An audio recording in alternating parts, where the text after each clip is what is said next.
बहुत समय पहले एक विशाल और हरा भरा जंगल था जिसका नाम था सुंदरवन। उस जंगल का राजा था वीरेंद्र शेर। वो अपनी ताकत से ज्यादा अपने न्याय के लिए प्रसिद्ध था। एक दिन जंगल की सभा में वीरेंद्र शेर बोला, सुनो जंगलवासियों, मेरा नियम हमेशा याद रखना। कोई भी जानवर किसी दूसरे को बिना कारण परेशान नहीं करेगा। महाराज, हम सब आपके नियम का सम्मान करते हैं। आपके कारण ही जंगल में शांति बनी हुई है। हमें अब बिल्कुल डर नहीं लगता। सभी जानवर खुशी से झूम उठे। कुछ दिनों बाद एक दूर के सूखे इलाके से एक लोमड़ी जंगल में आई। उसका नाम था कुटिला। जंगल में प्रवेश करते ही उसने चारों ओर देखा। वाह, कितना सुंदर जंगल है और यहाँ के जानवर कितने भोले हैं।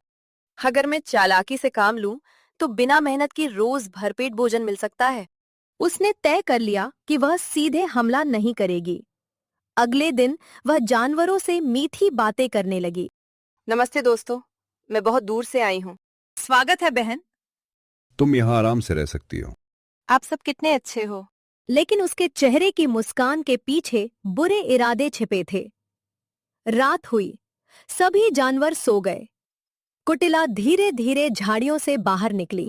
अब शुरू होगा मेरा असली काम। माँ अंधेरे का फायदा उठाकर छोटे जानवरों को अपना शिकार बनाने लगी। कुछ दिनों बाद जंगल में हलचल मच गई। अरे, मेरा दोस्त टिंकू दिखाई नहीं दे रहा। मेरी बहन भी कल रात से गायब है। ये आखिर हो क्या रहा है?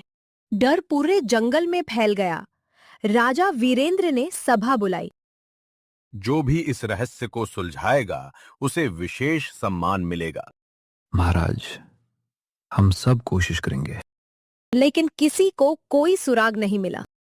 उसी जंगल में बंटी बंदर रहता था। वह बहुत बुद्धिमान था। एक दिन उसने कुटिला को ध्यान से देखा। मुझे इस लोमड़ी पर शक है। उसने निगरानी शुरू कर दी। एक रात बंटी पेड़ पर छिपा बैठा था। तभी उसने देखा कि कुटिला चुपके चुपके एक सोए हुए खरगोश की ओर बढ़ रही है। तो मेरा शक सही था। कुटिला खरगोश को पकड़कर अंधेरे में गायब हो गई। अब मुझे इसे रंगे हाथों पकड़ना होगा। अगली सुबह बंटी खुद कुटिला के पास पहुंचा। अरे कुटिला बहन, तुम्हें एक बहुत बड़ा राज बताऊं? कैसा राज? पहाड़ के पास जो पुराना बरगद है ना, उसके ऊपर एक जादुई जगह है। जादुई जगह? हाँ, वहाँ जंगल का सबसे स्वादिष्ट और ताजा मांस रखा है। कुटिला की आंखें चमक उठीं। सच कह रहे हो? मैं झूठ क्यों बोलूंगा? मुझे वहां ले चलो। बंटी उसे जंगल के सबसे ऊंचे पेड़ के पास ले गया। देखो, ऊपर जो बड़ा घोंसला दिखाई दे रहा है, वही खजाना है। मुझे तो बहुत दूर दिख रहा है। जो बहादुर होता है, वही वहां तक पहुंच पाता है। लालच में अंधी कुटिला पेड़ पर चढ़ने लगी। कुटिला सबसे पतली टहनी तक पहुंच गई। अब नीचे उतरना मुश्किल था। तभी बंटी जोर से चिल्लाया, महाराज जल्दी आइए, अपराधी निर्दयी। कुछ ही देर में सभी जानवर वहां पहुंच गए। कौन है अपराधी? महाराज, यही कुटिला है। क्या ये? हमें तो ये बहुत सीधी लगती थी। ऊपर बैठी कुटिला घबरा गई। नहीं नहीं, मैं निर्दोष हूँ। मैंने अपनी आंखों से इसे रात में शिकार करते देखा है। तो हमारे साथी इसी की वजह से गायब हुए। वीरेंद्र शेर ने दहाड़ लगाई। कुटिला, सच बताओ। मैं झूठ बोलोगी तो सजा और बढ़ेगी। कुटिला कांपने लगी। महाराज, मुझसे गलती हो गई। सारी बात बताओ। हाँ, मैंने ही रात के समय छोटे जानवरों का शिकार किया था। हमें तुम पर भरोसा था। तुमने पूरे जंगल की शांति छीन ली। कुटिला रोने लगी। मुझे माफ कर दीजिए। तुमने जंगल के नियम तोड़े हैं। मैं दोबारा ऐसा नहीं करूंगी। तुम्हें अभी इसी समय सुंदरवन छोड़ना होगा। कुटिला डर गई। मैं चली जाऊंगी महाराज।